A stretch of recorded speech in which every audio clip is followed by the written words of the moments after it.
को सशक्त बना सकते हैं।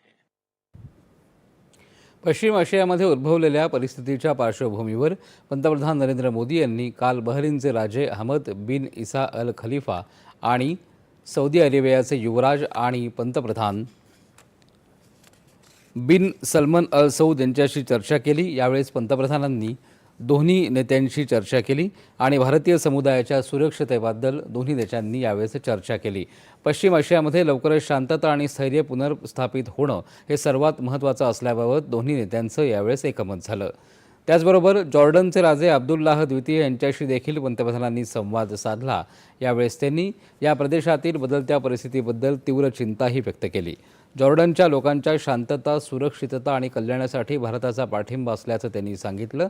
या कठीण काळामध्ये जॉर्डनमधील भारतीय समुदायाची काळजी घेतल्याबद्दल पंतप्रधानांनी राजांचे यावेळेस आभार मानले।